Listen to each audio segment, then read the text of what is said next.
seperti apapun situasi yang sedang kami hadapi, kami amat sangat percaya bahwa Tuhan menyertai kami semuanya akan baik-baik saja. Oleh karena Tuhan yang memberikan kemenangan demi kemenangan bagi kami.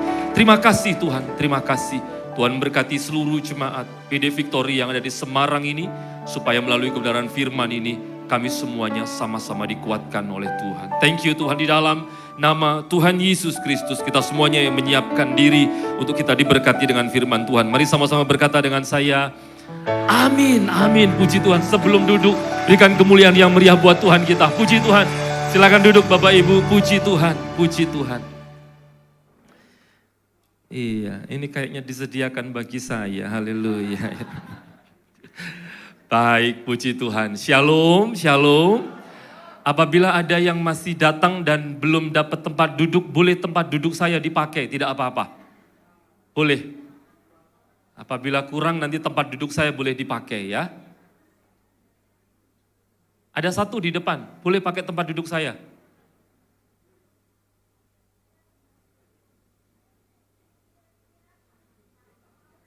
Puji Tuhan. Puji Tuhan. Puji Tuhan, puji Tuhan.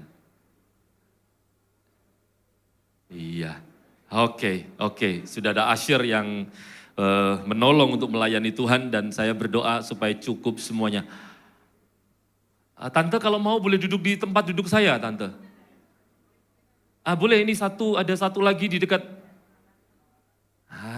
Puji Tuhan. Ya, atau Bu Feni duduk samping ini? Oh, di belakang. Baik, puji Tuhan. Antusias jemaat begitu luar biasa. Semua untuk hormat dan kemuliaan nama Tuhan. Berikan kemuliaan sekali lagi buat Tuhan kita. Puji Tuhan, puji Tuhan, puji Tuhan. Shalom Bapak Ibu semuanya yang terkasih dalam Tuhan. Wah, ini semuanya pada mayoritas pakai warna merah. Karena ini masih suasana Imlek, suasana Sinca. Jadi izinkan saya juga untuk mengucapkan Sinyan Kwaile Gongsi Faca untuk semuanya. Saya berdoa kiranya di tahun yang baru ini semua semakin diberkati oleh Tuhan. Semakin sehat, semakin makmur di dalam Tuhan. Dan kiranya semua semakin awet muda. Suami semakin cinta. Begitu juga di tahun ini kiranya utang-utang dilunaskan oleh Tuhan. Nah, ini pasti yang amennya paling kenceng, haleluya. Anyway, ini adalah kali pertama saya melayani di PD Victory yang di Semarang. Izinkan saya juga untuk memperkenalkan diri, nama saya Putut Petra Wulandaru, Bapak Ibu ya.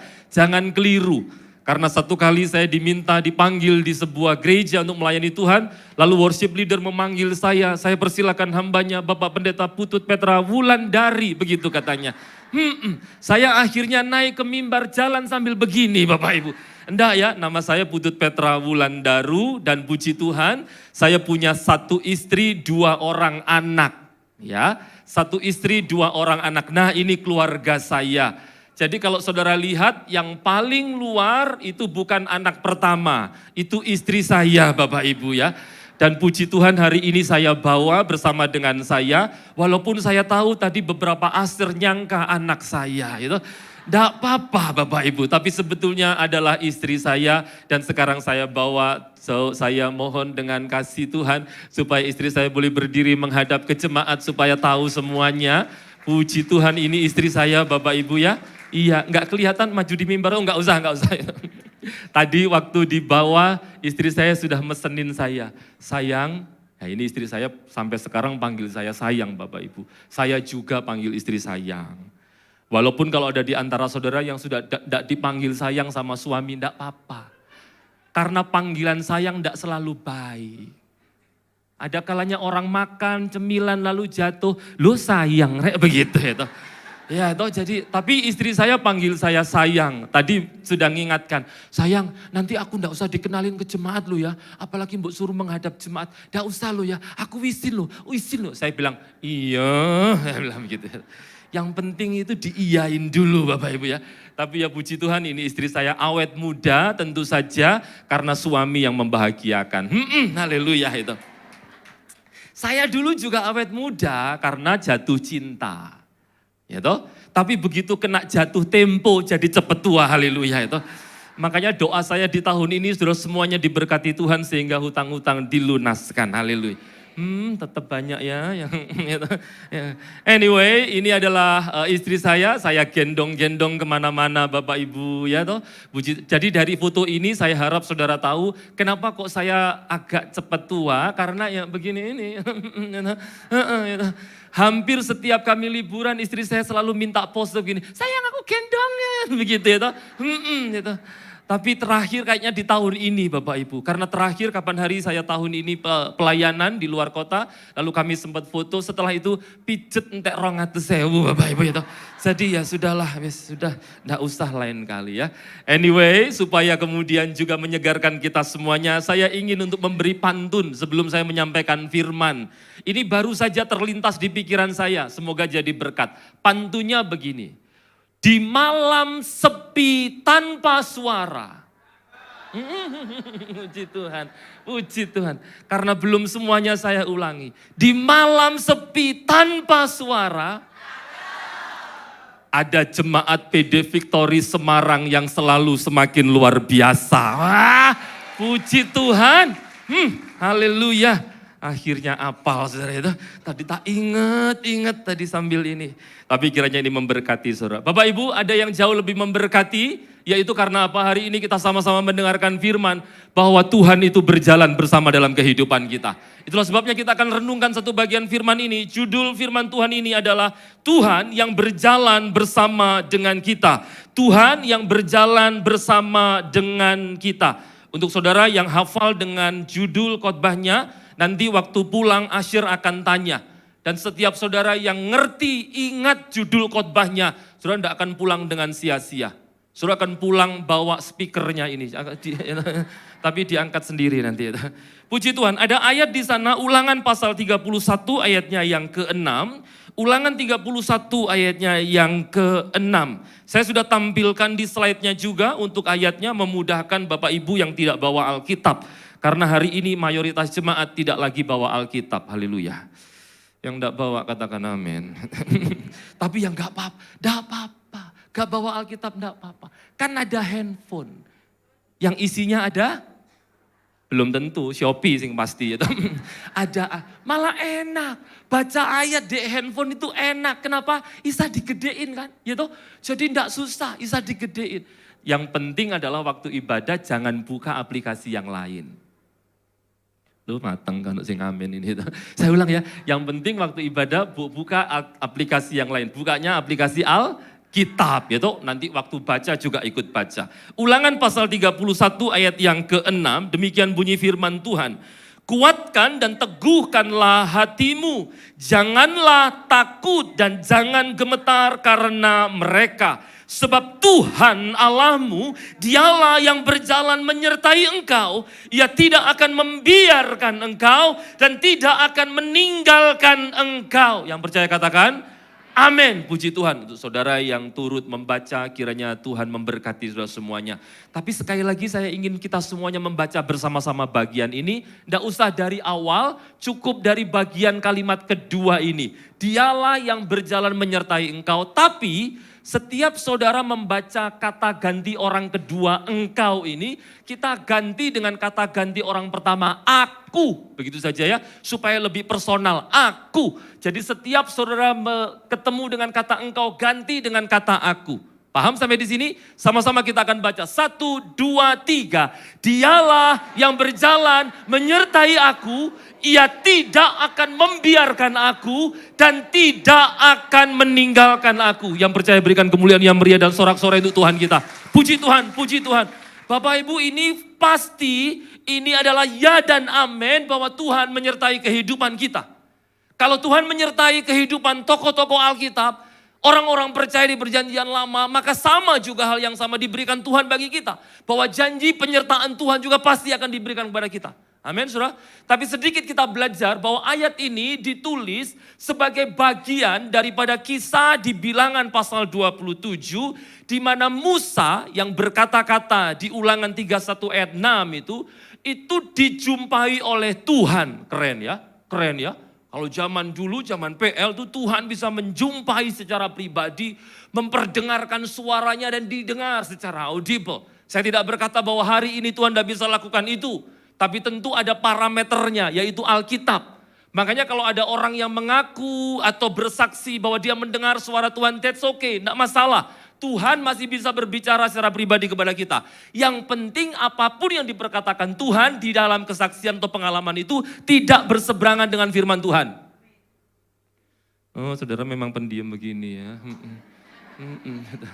Bapak Ibu, tahukah saudara bahwa mengamenkan firman itu penting? Betul ya? Mengamenkan firman itu penting. Saudara tahu ada 3 kepentingan mengamenkan firman. Yang pertama, kalau saudara mengamenkan firman, itu membuktikan saudara mendengar khotbahnya. Loh, gak amin lagi kan matang itu. Saya ulang ya. Waktu saudara mengamenkan firman, itu membuktikan saudara mendengar khotbahnya. Thank you, puji Tuhan itu. Yang kedua, waktu saudara mengamenkan firman, membuktikan saudara menghargai pendetanya. Gak menghargai pendeta itu dosanya double. Saya ini khusus pakai baju ini hari ini karena kemarin diberitahu agak mendadak oleh Ibu Feni, Mami Feni, bilang, Pastor, kalau bisa besok pakai baju suasana Imlek begitu ya Pastor. Saya bilang, oke Bu. Saya langsung WA Samuhung. Tak pinjem ya baju yang untuk ini loh. Syuting itu ya toh. Gitu. Langsung dikirim via Gojek dan akhirnya saya sampai bawa ini ya toh. Jadi kalau sudah ada menghargai kok kebangetan Bapak Ibu itu. Yang ketiga yang penting. Waktu sudah mengamenkan firman. Itu saudara terbukti sedang melayani Tuhan. Cuman bilang amin itu loh, melayani Tuhan. Saudara tahu pelayanan apa? Loh, sing amin tadi nang di kabeh. Wah, saudara mengamenkan firman, membuktikan saudara melayani Tuhan. Karena apa? Dengan saudara berkata amin. Apalagi kalau kenceng. Teman sebelah sing ngantuk-ngantuk kaget. Haleluya itu. Jadi kaget terus. Hedoh, bok kenceng-kenceng kaget-ngaget. Ya, tapi enggak apa-apa. Supaya yang tidur dibangunkan, yang mati dibangkitkan. Haleluya itu. Jadi sepanjang firman, kalau sudah sepakat dengan firman langsung aminkan saja. Puji Tuhan. Saya ulang sekali lagi ya. Ini adalah perkataan Tuhan kepada Musa. Oke, lalu kemudian Musa ngomong kepada orang Israel. Apa yang dikatakan Tuhan? Sebentar, saya mau difoto. Di foto ini atau saya? Saya ini kalau pas khotbah tiba-tiba difoto, rata-rata hasilnya nggak mungkin bagus. Kalau nggak mencucu ya mangap, saudara itu. Jadi sekarang kalau saya mau difoto, saya pose dulu biar agak ganteng itu. Saya ulang sekali lagi ya. Jadi ceritanya di Bilangan 27, Tuhan itu ngasih tahu Musa. Ngasih tahu apa? Bahwa hidupnya tidak akan panjang lagi. Bahwa Musa akan segera dipanggil oleh Tuhan. Bahwa Musa akan segera meninggalkan kemah lahiriahnya. Lalu rohnya kepada Tuhan, kembali kepada Tuhan. Tapi tahukah saudara yang menarik adalah begini. Musa gak pernah takut, gak pernah khawatir bahwa one day dia akan kembali kepada Tuhan. Dia akan meninggalkan dunia ini. Dia gak takut. Makanya waktu dikasih tahu Tuhan bahwa dia akan segera kembali bersama-sama dengan bapa leluhurnya, kaum leluhurnya. Musa nggak teriak-teriak sama Tuhan, Tuhan, bu tahun ini Tuhan. Sakno lo Tuhan, anakku kecil-kecil. Enggak. Misalnya begitu. Dia bahkan enggak nangis, Tuhan, ini aku dipanggil Tuhan, ya apa bojoku, dipek tonggoku nanti. Begitu. Enggak, saudara. Enggak. Musa enggak menangis. Musa bahkan juga tidak mengajukan kepada Tuhan, mengingatkan Tuhan tentang pelayanannya. Tuhan cek tegoe sih, aku dipanggil Tuhan ke sorga. Lu aku lu padahal wis melayani Tuhan. Aku lu wis rela tempat dudukku diduduki jemaat. Gitu. Misalnya, enggak. Musa tidak lakukan itu. Kenapa? Karena sesungguhnya adalah jauh lebih baik dan lebih mulia daripada semua kemuliaan di dunia ini. Yaitu ketika kita bisa bersama-sama dengan Tuhan dalam kemuliaan sorgawi. Amin saudara. Adalah jauh lebih baik. Sebab kemuliaan sorgawi itu jauh lebih mulia daripada kemuliaan di dunia ini.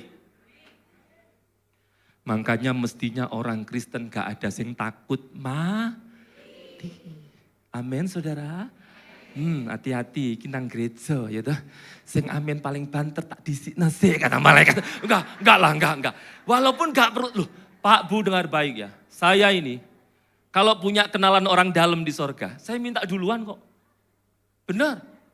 Saya minta duluan. Enggak berarti saya cari mati. Tapi karena saya tahu Alkitab mengatakan kemuliaan sorgawi itu jauh lebih mulia daripada kemuliaan duniawi. Amin saudara. Di sorga itu kata firman Tuhan, lantainya terbuat dari apa? Emas. Loh, mateng kon. Emas loh, dijadiin lantai. Betul ya? Padahal sekarang 1 gram berapa? Berapa 1 gram berapa? Saya nggak hafal harga beli, yang hafal harga jual. Gitu. Berapa? Katakan saja notiau ya, 2 juta per gram mateng. Di sana cuma jadi emas. Dinding-dindingnya disebut Alkitab apa? Ada batu-batu yang indah dan mahal, betul ya? Tapi apakah cuma begitu saja? Coba pikirkan. Seandainya sorga itu cuma seperti itu, maka orang kaya di Semarang ini bisa bikin sorganya dewek, di ruangannya, di kamarnya mungkin. Kamarku Pak, tak rubah. Lantainya tak bikin dilapisi emas. Dek dinding-dinding itu tak kasih batu-batu permata. Bisa enggak? Bisa. Sehingga kemudian waktu orang ini akhirnya mati dan masuk surga, dia paling cuma begini, apa doain dek kamarku, ini cuma rodok gede titik, begitu ya. Halo? Betul kan? Apa surga itu begitu? Sebab realitanya surga enggak demikian. Loh apakah Alkitab salah mengatakan itu? Alkitab tidak salah. Oh mateng kan sing amin. Amin saudara. Saya ulang ya, Alkitab enggak mungkin salah. Tapi kalau Alkitab menyatakan begitu, itu namanya gaya bahasa. Apa? Gaya bahasa. Gaya bahasa apa? Bahwa sesuatu yang sebetulnya mulia di dunia dianggap sebagai hal yang remeh di surga. Emas itu mulia di dunia. Tetapi untuk menyampaikan kemuliaan surgawi jauh lebih mulia daripada dunia, maka caranya adalah apa yang mulia di dunia menjadi hal yang remeh di sorga. Lantainya terbuat dari emas, maksudnya apa? Diinjek-injek, gak ada artinya. Makanya besok kalau misalnya kita dipanggil Tuhan, gak usah tulis surat wasiat. Anak-anakku, nanti nek mami dipanggil Tuhan, bu lupa. Bawain palu sama tatah di ini ya toh, peti. Ya toh, untuk apa? Aku tak natai dalane di sana ya gitu. Karena banyak. Jangan, enggak. Makanya kemudian Musa itu bahkan waktu dikasih tahu Tuhan bahwa dia akan segera mati, Musa enggak minta untuk dipanjangkan usianya karena dia tahu bersama-sama dengan Tuhan di sorga jauh lebih mulia. Tapi enggak berarti kita cari mati, Bu. Halo? Lebih enak kemuliaan sorgawi. Orang Kristen gak usah takut mati. Suruh nyebrang di depan gitu. Dalam nama Tuhan Yesus gak usah tole-tole. Tua brak duel begitu kan. Tanyai malaikat. Apa mati? Ketabrak. Loh apa aku bisa ketabrak? Aku soalnya gak wedi mati kok kat gitu. Mati memang gak usah dicari. Pasti akan datang sendiri. Tapi kapanpun waktu itu tiba. Itu adalah waktu kita dimuliakan bersama-sama dengan Tuhan di sorga. Amin saudara. Makanya Paulus itu bisa berkata, bagiku hidup adalah untuk Kristus dan mati adalah. Tapi sekalipun demikian saya berdoa saudara panjang umur semuanya. Bisa melihat anak cucu bertumbuh dan memuliakan Tuhan. Saya walaupun tadi bilang, kalau saya punya orang dalam, saya enggak apa-apa kok didulukan untuk ke surga. Saya pernah ngomong begitu, terus seorang jemaat bilang gini, Pak, gak eman tak Pak, bojone di ayu loh gitu. Waktu saya diomongin, saya jawab, saya bilang, gak apa-apa. Kok nek dipek tonggomu ya apa Pak? Itu. Gak apa-apa, pek tonggoku ngerasain apa yang ku rasakan. Enggak lah. Ya, tentu saya merasakan bahagia lah. Punya istri yang cantik, baik, melayani Tuhan, menemani suami, luar biasa. Semua karena Tuhan yang baik. Istri saya enggak pernah minta macam-macam. Ada jemaat pakai tas bagus, istri saya gak pernah. Aku tuh kok Kami kalau jalan-jalan ke mall, istri saya gak pernah minta-minta. Sayang aku lo dorong duit sepatu itu loh sayang tuh kok Enggak. Tasnya istri saya itu hampir semua, apalagi yang branded, itu berkat Tuhan melalui kebaikan jemaat. Bojone gak pernah beli-beliin. Bukan medit, irit. Gitu. Enggak ya, kami ada kebutuhan yang lebih primer. Istri saya enggak pernah minta. Kami kalau nge-mall Pak, paling cuman beli apa? Paling cuman beli tongji, es teh itu 1 gelas. Sedotannya berdua. Minum bareng gitu. Orang bilang, Pak, cek mesrane. Enggak, ini irit. Anyway, so dengar baik-baik. Pak, Bu, dengar baik-baik. Nggak usah khawatir. Kapanpun Tuhan panggil kita, itu waktunya kita dimuliakan di sorga. Amin ya. Yang paling penting adalah ketika kita masih diberikan kesempatan hidup, kita pakai itu untuk memuliakan Tuhan. Buktinya apa? Musa ini tadi ngomong kepada orang Israel selagi dia masih punya usia. Dia ngomong, mengingatkan tentang satu hal yang harus kita ingatkan kepada anak cucu kita juga. Apa itu? Perhatikan baik-baik, kuatkan dan teguhkanlah hatimu. Janganlah takut dan jangan gemetar karena mereka. Sebab Tuhan Allahmu, dialah yang berjalan menyertai engkau. Ini yang harus kita ingatkan juga kepada semua orang, termasuk diri kita, termasuk anak-anak kita. Makanya di ayat 3 dari ulangan pasal yang ke-31, coba satu slide saya setelah ini. Next. Oke. Oke, ya sudah. Oke. Perhatikan baik-baik. Di ayat 3 ini diingatkan Tuhan Allahmu. Dialah yang akan menyeberang di depanmu. Dialah yang akan memunahkan bangsa-bangsa itu dari hadapanmu. Sehingga kau dapat memiliki negeri mereka. Maksudnya apa? Musa ingin mengingatkan bahwa Musa akan segera naik ke sorga. Yosua yang akan kemudian menemani orang Israel pun juga one day akan mati. Tapi siapapun yang menjadi support system mungkin akan gak ada. Tapi ada Tuhan yang terus-menerus ada dalam kehidupan kita semuanya. Ini yang harus diingatkan Bapak Ibu. Saya kalau sama anak saya Pak, Bu. Atas semua kebaikan Tuhan yang kami nikmati. Kami selalu ngomong, ini dari Tuhan nak. Ini dari Tuhan. Kalau kami terima berkat, apapun itu. Kami selalu share sama anak. Kami selalu ngomong sama anak. Puji Tuhan hari ini kita dapat berkat dari ini. Puji Tuhan, Tuhan berkati kita dengan ini. Saya izinkan telinga mereka, hati mereka tahu bahwa Tuhan itu sumber berkat dalam kehidupan kami. Kami tidak pernah pikir soal liburan. Seriously. Tidak pernah. Justru jemaat yang dipakai Tuhan untuk menjadi bagian berkat Tuhan bagi kami. Benar Bapak Ibu. Bulan lalu kami juga tidak mikir liburan. Tiba-tiba ada seorang hamba Tuhan yang berkati kami. Pak ini untuk liburan. Langsung saya bilang, nak puji Tuhan liburan.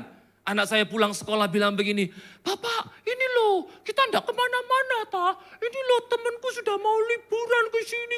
Saya tidak ngomong, saya cuma begini, kamu pengen liburan? Doa. Doa. Dan puji Tuhan, Tuhan berkati. Sehingga saya bilang puji Tuhan, sekarang ini kita bisa liburan. Ini karena Tuhan. Makanya mereka masuk hotel, mereka masuk ke penginapan. Mereka langsung doa, Tuhan Yesus berkati AI ini yang jadi berkat untuk kami liburan. Semuanya saya izinkan mereka tahu. Supaya mereka ngerti, one day suatu kali nanti papa mamanya mungkin tidak akan bersama-sama dengan mereka. Tapi ketika mereka menjalani hari-hari hidup mereka, Tuhan yang telah memelihara papa mamanya juga akan memelihara mereka. Ini penting. Jangan diingatkan cuman, Bu lupa yuk sinau belajar. Hari ini les apa? Bu lupa lo yo. Jangan, lo itu penting. Itu penting. Tapi ada yang lebih penting. Makanya kenapa sekarang ini menyedihkan adalah apa? Banyak orang tua concern soal hal-hal yang bersifat kognitif. Studi, enggak apa-apa.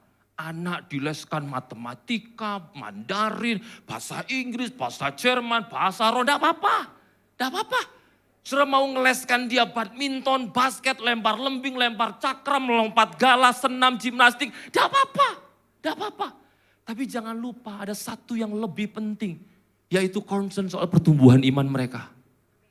Amin. Itu bagian kita. Musa mengingatkan kepada Israel bahwa Tuhanlah yang akan menyertai mereka. Dan itu penting. Sama seperti halnya firman hari ini mengingatkan kepada kita semuanya.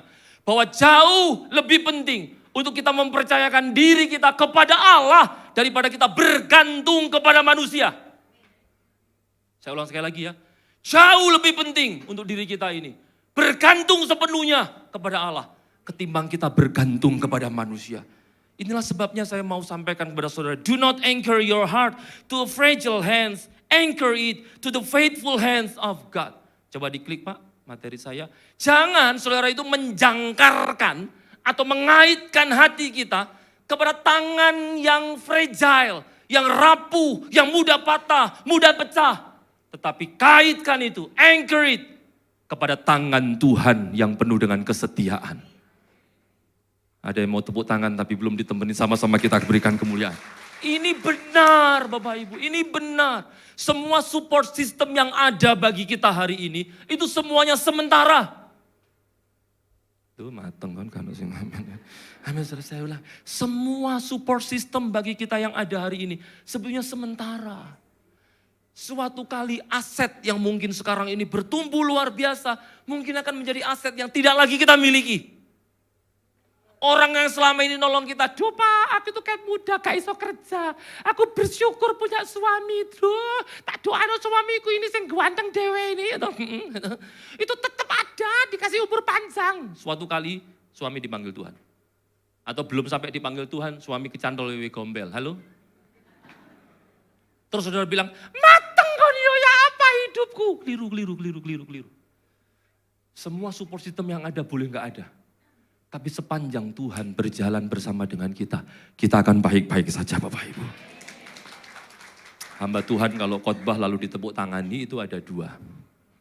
Khotbahnya memberkati atau ben rodok cepet jadi ditepuk tangani terus. Tapi saya tahu saya tidak akan ambil waktu terlalu lama lah karena saya ngerti pengkhotbah yang disukai jemaat itu yang khotbahnya cepat. Puji Tuhan, haleluya. Itulah sebabnya kenapa kita perlu untuk diingatkan. Do not anchor our heart itu kepada tangan yang fragile, yang lemah. Tapi ikatkan, biarkan jangkarkan hati kita itu hidup kita kepada tangan Tuhan yang selalu setia. Persoalannya ini kan tidak seperti dulu. Waktu Israel, waktu Musa disertai oleh Tuhan, itu kan jelas-jelas. Musa mendengar suara Tuhan, Yosua juga mendengar suara Tuhan. Orang Israel melihat kedahsyatan kuasa Tuhan, sehingga mereka bisa percaya bahwa mereka disertai Tuhan. Pertanyaannya adalah, hari ini apakah Tuhan masih menyertai kita? Masih ya. Kalau misalnya saudara menjawab masih, puji Tuhan itu benar. Tapi kalau misalnya ditanya lagi, apa buktinya Tuhan menyertai kita? Apakah Tuhan itu betul-betul ada dalam hidup kita? Apakah waktu saudara berdoa, lalu Tuhan mendengarkan suaranya, "Aku ngerti masalahmu." Begitu? Halo? Persoalannya kadang-kadang kita pun tuh sering kali ragu. Apakah Tuhan ada? Apakah Tuhan benar-benar mendengar doaku? Apakah Tuhan betul-betul menyertai aku? Pak, Bu, saya ngomong begini ini berkaca pada diri saya sendiri. Saudara, saya melayani Tuhan Bapak Ibu sejak muda. Sebelum saya menikah saya sudah melayani Tuhan.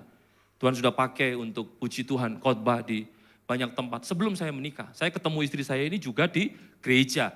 Saya diundang di gerejanya istri saya, di mana papa beliau ini yang adalah seorang gembala, itu undang saya di gereja untuk saya khotbah. Nah ketika saya khotbah, ya sambil khotbah begini sambil melihat anak sing lumayan nih.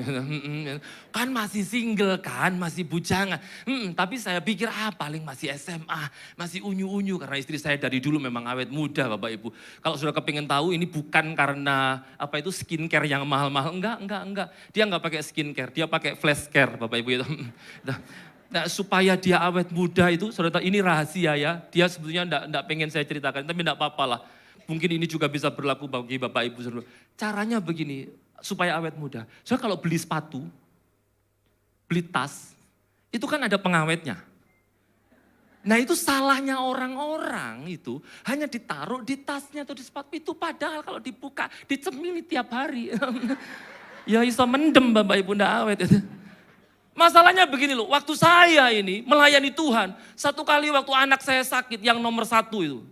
Anak saya nomor 1 namanya Audrey, Revaya Audrey Aninditya. Sakit Bapak Ibu, batuk-batuk susah mengeluarkan selemnya. Dan dia itu sampai merah gitu mukanya. Saya itu doa, Tuhan tolong, dalam nama Tuhan Yesus, Tuhan tolong, Tuhan tolong.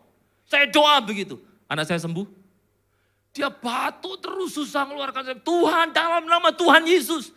Saya berseru nama Tuhan, sembuh, dia batuk terus. Rasanya sampai Tuhan ini ada apa enggak. Dan kalau boleh jujur, sometimes kita juga merasakan itu. Tuhan ini ada apa enggak sih? Tuhan ini nyata apa enggak? Beda dengan orang PL Pak Bu. Mereka melihat Tuhan. Mereka mendengar suara Tuhan langsung audible. Kita ini masalahnya enggak. Sehingga kadang-kadang kita ragu Tuhan itu ada apa enggak. Apalagi kita itu dituntut untuk membuktikan bahwa Tuhan benar-benar ada. Sebab apa? Ada orang yang berkata bahwa kalau Tuhan ada berarti Tuhan harusnya bisa diraba, bisa dilihat, bisa dipegang. Bisa dicium paling tidak gitu. Sama kayak misalnya orang pakai parfum, orangnya enggak kelihatan. Ini kayak parfumnya Cik Lani. Begitu misalnya itu. Orangnya belum ada, parfumnya sudah gede, wah kita ngerti ada dia. Betul ya? Persoalannya Tuhan itu nggak bisa diindra. Makanya orang ditanya, apakah Tuhan ada? Apa buktinya? Apakah dia bisa diindra? Kadang-kadang kita tidak bisa jawab. Padahal sebetulnya orang-orang yang mengajukan persyaratan bahwa Tuhan itu ada, syaratnya harus bisa diindra. Ini orang-orang yang nggak masuk akal. Kenapa? Mereka yang terlihat pintar, mereka yang mengedepankan rasionya, ini sebetulnya tidak bisa membantah bahwa mereka harus mengakui bahwa ada sesuatu walaupun itu tidak terindra. Contohnya, saya akan beri contoh saudara ya. Misalnya tab ini ya. Misalnya ya, saudara lihat ya. Ini misalnya saya jatuhkan. Enggak apa-apa, tenang saja. Wong ini cuman bungkusnya aja kok. Ya toh, ini cuman bungkusnya aja loh kan ya toh. Tabnya ada di sini Bapak Ibu. Kalau ada tabnya nanti pecah, aduh repot saudara. Misalnya ya, ketika saya jatuhkan bungkus tab tadi, apa yang saudara lihat? Duh mateng kalau sing jawab. Saya ambil lo cepet cing di dompet saya. Ambilin, ada kok, ada. Masih ada satu paling gitu. Enggak apa-apa, sini sayang. Supaya saudara lebih semangat menjawab ya toh. Jadi nanti kalau saudara yang bisa jawab tak kasih cepecing. Adalah dompetnya pendeta juga adalah merah-merahnya itu. Ya walaupun jarang-jarang Bapak Ibu. Loh saya belum tanya sudah langsung ada yang jawab loh. Memang hadirat Tuhan kadang-kadang kurang membuat semangat. Hadirat cepecing lebih membuka mata Bapak Ibu. Kalau saudara bisa jawab, saya akan beri. Asal saudara tega nerima duitnya pendeta. Gitu. Kayak tegoan nih wong Semarang ini. Gitu. Saya ulang sekali lagi ya. Tak masukin aja supaya enggak ganggu fokus kita. Gitu. Saudara, pertanyaannya begini. Apakah yang baru saudara lihat dari apa yang saya peragakan? Apa? Silakan Pak. Gimana Pak? That's it, puji Tuhan. Yang terlihat dengan mata adalah apa? Bahwa ada benda yang jatuh. Setuju? Tapi ada sesuatu yang ada walaupun tidak terindra. Apa itu? Gaya gravitasi atau gaya tarik bumi. Sebab dengan adanya barang yang jatuh, saya sengaja begitu supaya semua melek ngapain gitu. Dengan adanya barang yang jatuh itu membuktikan bahwa ada gaya gravitasi. Walaupun gaya gravitasinya tidak terlihat. Nangkap ya? Tapi dari buktinya kita bisa melihat bahwa gaya gravitasi itu sama dengan Allah. Allah memang tidak terlihat. Allah memang tidak terindra. Tapi melalui bukti nyata kehidupan kita yang terus dikuatkan oleh Tuhan. Kita tahu bahwa kita ini bisa kuat betul-betul hanya karena Tuhan yang menyertai kita semuanya. Itu dia, itu dia. Aku ini Pak datang di gereja, masalahku ake loh. Tapi gak tahu kenapa ya puji Tuhan aku tetap sukacita. Itu karena Tuhan.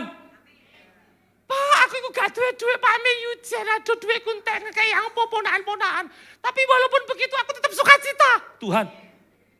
Amin saudara. Itu. Sehingga perlu kita tahu Tuhannya memang gak kelihatan. Tapi dia tetap ada melalui buktinya yaitu kehidupan kita semuanya itu. Puji Tuhan. Jadi Bapak Ibu yang dikasihi Tuhan ini menjawab apakah Tuhan ada? Ya Tuhan ada. Bahkan sebetulnya Alkitab itu tidak ditulis untuk menjadi argumentasi bahwa Tuhan itu ada. Enggak. Kalau saudara baca di Kejadian pasal 1 ayat yang ke-1. Alkitab itu bukannya jadi argumentasi membuktikan Allah ada. Tapi menyatakan bahwa Allah memang ada.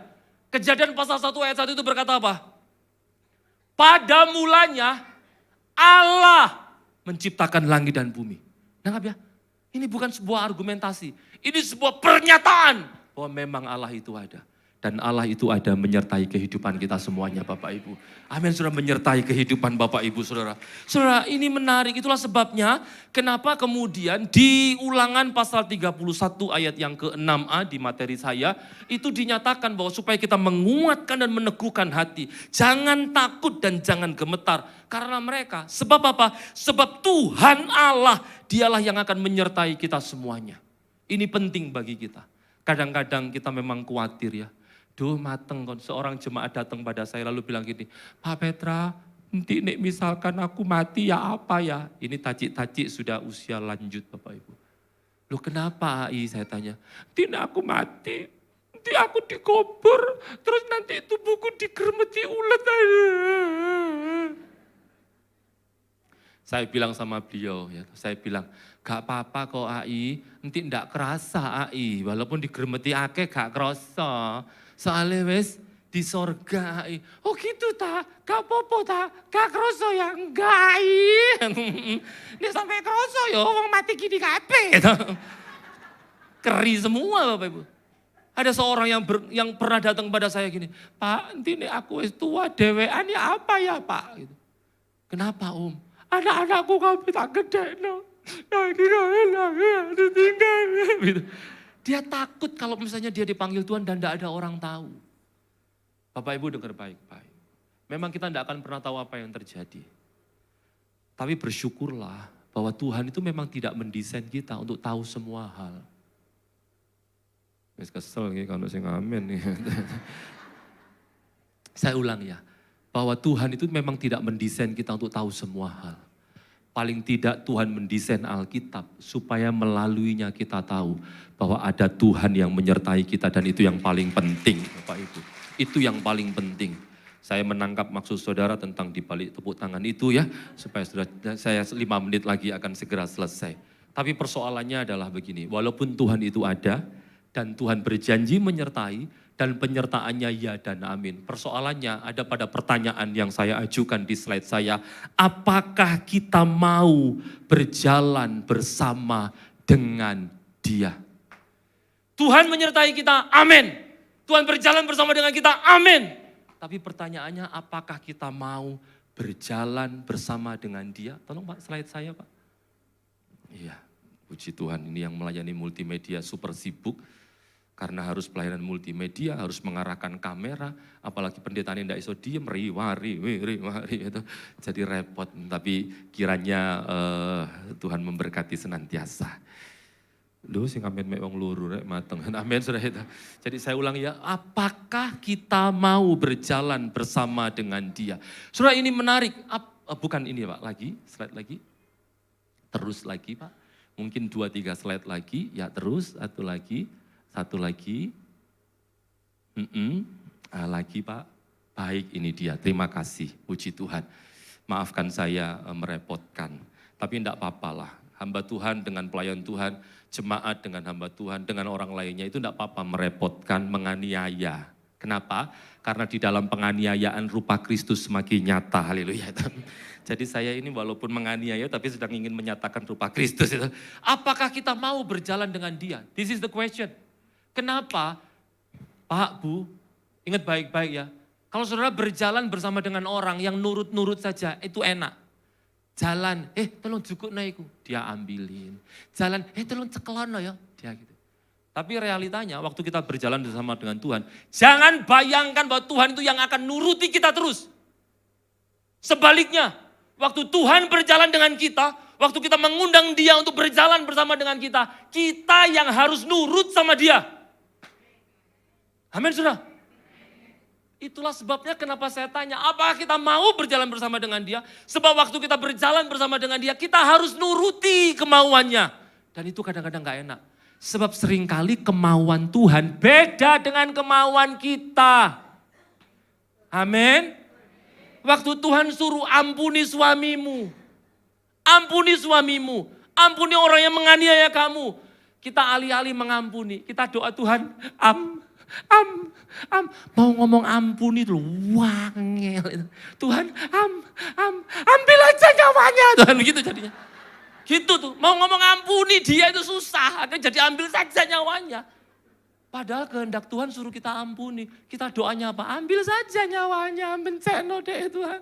Pas cek podo-podo miskinnya sama aku sih nemeni. Saya kira besok aku ditinggal, ya kurang ajar ya gitu.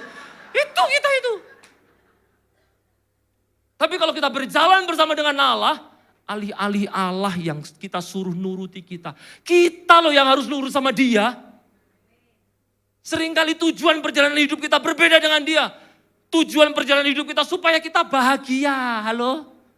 Supaya kita nyaman, supaya kita semakin kaya.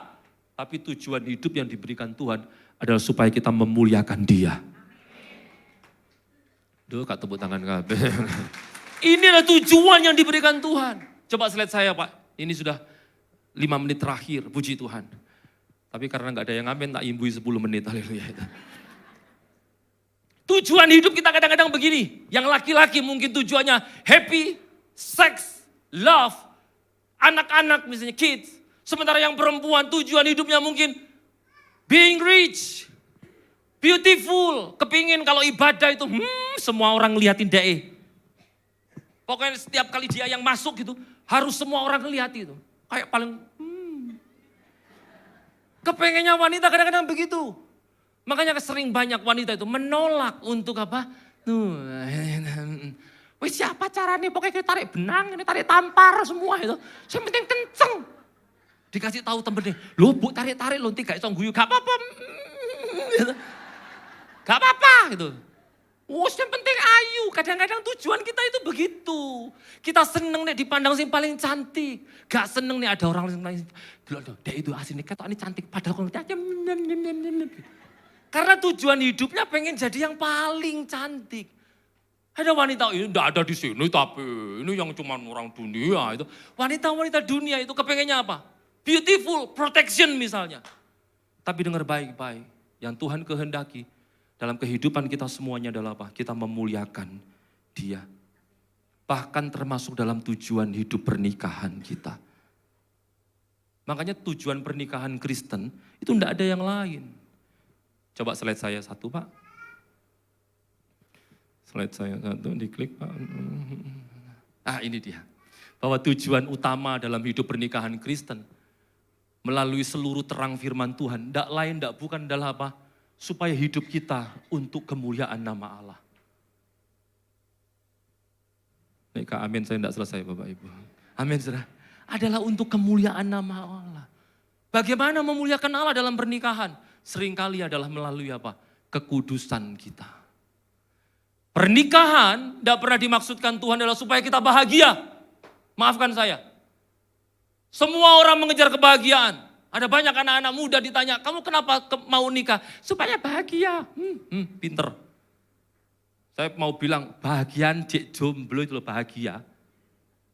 Nanti gak perlu pamit kok, aku pergi di saya mbak temenku. Kita bebas mau ngapa-ngapain, yang cowok juga begitu. Dulu saya zaman single, seneng Bapak Ibu beli raket mahal-mahal, wes. Duit-duit dewek kok ya toh, beli raket, beli gini, seneng. Sekarang, aku tak tuku raket ya, begitu. Istri saya bilang, gitu. Gak sido, saudara, itu betul ya. Ada yang bilang bahwa hidup ini menikah supaya bahagia.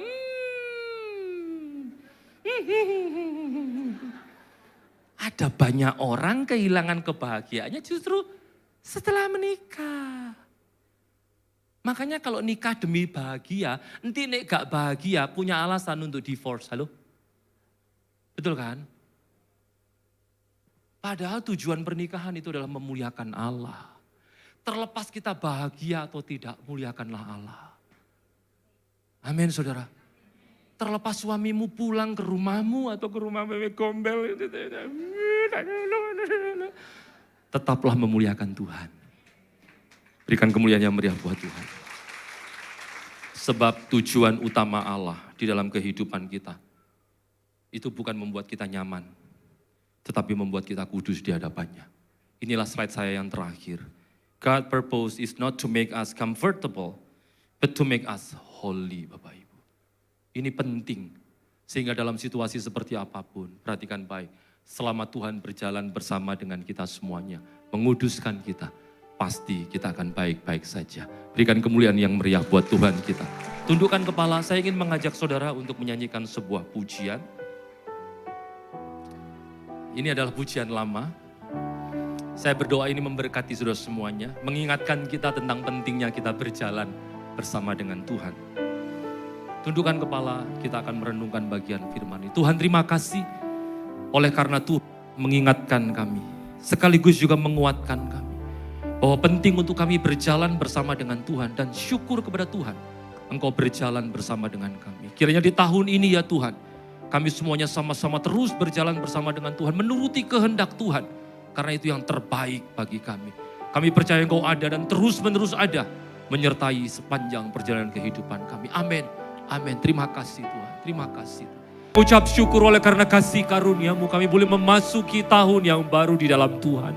Hamba-Mu berdoa supaya Tuhan terus-menerus menyertai perjalanan kami. Bahkan kalau perlu jangan melangkah kaki kami satu langkah pun di hidup ini kecuali Tuhan menyertai kami semuanya. Hamba berdoa supaya Tuhan juga terus menyertai PD Victory khusus di Semarang ini. Tuhan berkati seluruh pengurusnya, seluruh jemaatnya. Kiranya melalui keberadaan PD Victory di Semarang boleh menjadi berkat bagi kota ini ya Tuhan. Hamba-Mu berdoa supaya rumah tangga yang sedang dalam persoalan permasalahan dikuatkan, dikembalikan oleh Tuhan. Cinta suami kepada istri, istri kepada suami. Hamba berdoa kiranya juga Tuhan terus pakai Ibu Gembala bersama dengan seluruh tim dan keluarga untuk terus menjadi bagian berkat Tuhan, khususnya bagi seluruh jemaat PD Victory yang ada di Semarang dan juga di kota-kota lainnya. Hamba berdoa supaya kiranya Tuhan pakai beliau ya Tuhan. Perlengkapi terus beliau dengan segala sesuatu yang dibutuhkan beliau untuk melayani Tuhan. Dan pakailah beliau dengan segala kerendahan hatinya untuk beliau boleh menjadi kekuatan dari Tuhan. Khususnya bagi ibu-ibu, bagi rumah tangga yang butuh dikuatkan. Dan hamba-Mu memohon supaya kiranya Tuhan juga menopang kehidupan pribadi beliau, keluarga, rumah tangga, pelayanan, kesehatan, dan semua hal yang hendak dijalankannya. Kiranya semuanya berjalan bersama dengan Tuhan. Seperti halnya Tuhan bagi kami percaya Tuhan juga senantiasa berjalan bersama dengan kami. Jemaat yang dikasihi Tuhan, mari taruh tanganmu di dada dan angkat tanganmu sebelah kanan ke atas, tanda Engkau berserah kepada Tuhan, dan izinkan saya untuk berdoa bagi saudara semuanya. Tuhan, hamba-Mu berdoa untuk setiap tangan-tangan yang sudah dinaikkan kepada Tuhan, kiranya Engkau saja yang tahu pergumulannya dan Engkau saja yang menjadi kekuatan dalam hidup mereka. Hamba-Mu berdoa jamahan Tuhan terus ada bagi mereka semuanya. Hamba-Mu berdoa terus Tuhan akan jagai rumah tangga mereka semuanya.